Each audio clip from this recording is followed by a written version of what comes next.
6,000 years ago, domestication of animals and plants sets the stage for the next phase of human history. Like clouds of interstellar dust gathering in material to form stars, a type of gravity is at work as places like Sumeria, located in part of the Fertile Crescent known as Mesopotamia, draw in people, support large populations, and spin up into centers of power and innovation. By 3000 BC, some of these Sumerian settlements can truly be called our first cities. One of them, Uruk, has around 50,000 people living in less than 1 square mile. A population density that rivals modern-day New York City.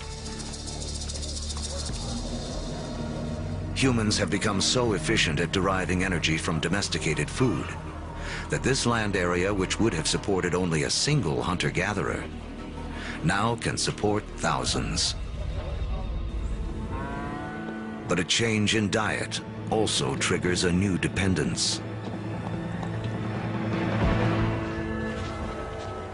Once you move to agriculture, you are depending for 80–90% of your calories on perhaps 1 or 2 species. In the case of the Middle East, wheat and barley. In the case of wheat and barley, they both ripen at about the same time. Humans have to gather the seeds at the same time. So now we have our food for the year that has arrived in one hit. It's like getting your salary paid once a year. You need to record it, you need to plan, because if inevitably your crop fails, you have famine, and you're not going to have another go for another 12 months.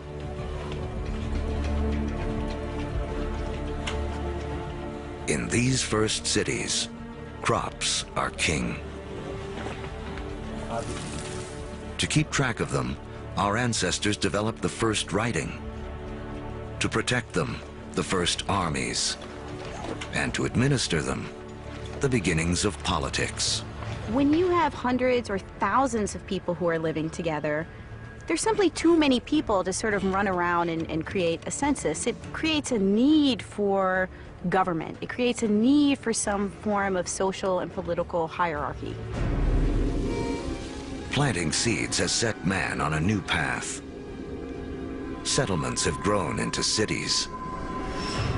But to take the next epic step from city to civilization, we'll need the help of a very surprising creature.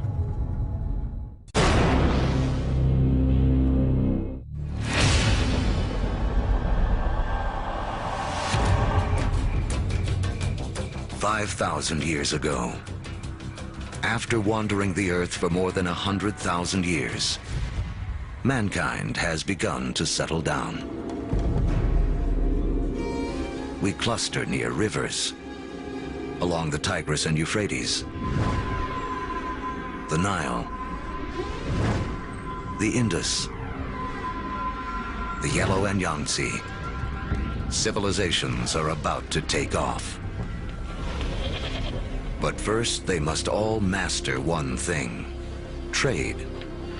The more they exchange goods and learn from other lands, the faster they grow. It seems that long-distance trade and communication is a necessary precursor to allow urban civilization as we know it. And surprisingly, the first civilizations arise on the back of a creature with a lowly reputation in the modern world: the donkey. The donkey caravan is the interstate highway and high-speed internet of its day. Their routes will lay the groundwork for the modern world. Moving not only goods like timber and bronze, but ideas and stories. The civilizations they connect will be some of the first described in the Bible. The caravan routes converge at the Persian Gulf, where they link up with ships that carry goods to India. It essentially brought these civilizations together into great cultural and material exchange, and really was the beginning of the trend towards globalization. It is a key to understanding how our world works to this day. Just like the first civilizations, we trade and form networks. These networks form hubs. And throughout history, being at that hub has meant one thing. By 2000 BC, humans have gone from humble huts to massive monuments. In Africa, great pyramids arise on the banks of the Nile. And back in Samaria, artificial temple mounds called ziggurats climb ever higher toward the heavens. To cement these massive structures together, the builders of Samaria turned to a substance that oozes from seepages along the Euphrates River. It's called bitumen. Used as asphalt in the modern world, it is the first petroleum product to be exploited by mankind.